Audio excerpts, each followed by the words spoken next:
നീ എങ്ങനെ കല്യാണം മുടക്കുന്നേ? ഉപ്പനെ വിളിച്ച് പറയാനാണോ? അയ്യടാ, എനിക്ക് നിന്റെ കല്യാണം കഴിഞ്ഞാലും നിന്റെ വീട്ടിൽ വന്ന് ഉമ്മ ഉണ്ടാക്കണ ബിരിയാണി കഴിക്കാനുള്ളതാ. അപ്പൊ പിന്നെ നീ എന്താ ചെയ്യാൻ പോണേ? ശ്രാങ്ക് പറയും അപ്പൊ കേട്ടാ മതി, ശ്രാങ്ക് കാണിക്കും അപ്പൊ കണ്ടാ മതി. ഈ നമ്പറേ അധികാരം എടുത്തൂല. എനിക്ക്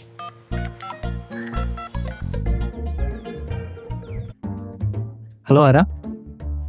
നിങ്ങളല്ലേ ആദ്യം ഹാലായിട്ടുള്ള നിങ്ങളുടെ നിക്കാഹേ നടക്കൂല, അവർക്ക് ഒരു റിലേഷൻ ഉണ്ട്. അത് പറയാൻ നിങ്ങളാരാ? ഞാൻ സെബ, ഹാലയ്ക്ക് റിലേഷൻ ഉള്ള ചെക്കൻ്റെ പെങ്ങളാ. ദർശന? എന്തേ പാളി? ഇതായിരുന്നു എന്റെ പ്ലാൻ, ഇത്രേ ഉള്ളായിരുന്നു എന്റെ ബുദ്ധി. ചിറ്റി പണ്ടാരടങ്ങിപ്പോയി. കഴിഞ്ഞ നടക്കുന്നൊരു പ്ലാൻ എൻ്റെ കയ്യിലുണ്ട്. എന്താ? ഫിൻസ്കോം CFMP ഒരു CA മെന്റർ ചെയ്യുന്ന accounting course, ERP software, SAP, GST, TDS filing, AI enabled Excel, auditing, power BI, UAE ഇതൊക്കെ പഠിപ്പിക്കും. വെറും 3 മാസം മതി ഇതിന്റെ ബേസിക് കോഴ്സ് കംപ്ലീറ്റ് ചെയ്യാൻ. ഈ കോഴ്സ് കഴിഞ്ഞാൽ ആരുടെയും സപ്പോർട്ട് ഇല്ലാണ്ട് എനിക്ക് ജോലിയും കിട്ടും. നിനക്ക് തന്നെ പറഞ്ഞേ. നമ്മുടെ സീനിയർ മഹേഷില്ലേ, അവന് ഈ കോഴ്സ് ചെയ്ത് ജോലിയും കിട്ടി. അവനല്ലേ ഇതോ പെണ്ണ് തേച്ച്? ആ, അതാവണി. പിന്നെ മൂപ്പര് വിളിച്ചിനോ എന്തോ സംസാരിക്കാണ്ടെന്ന്.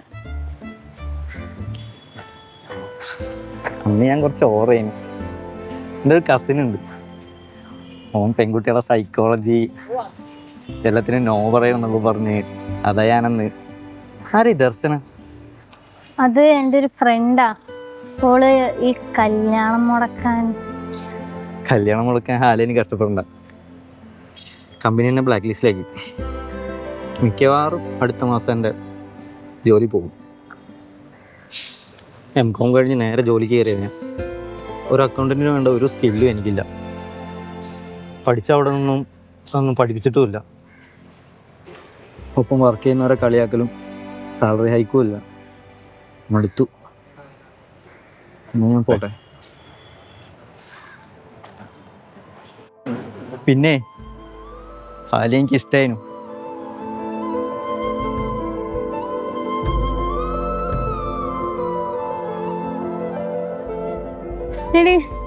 എനിക്കിത് മുടക്കണ്ട. ശരിക്കും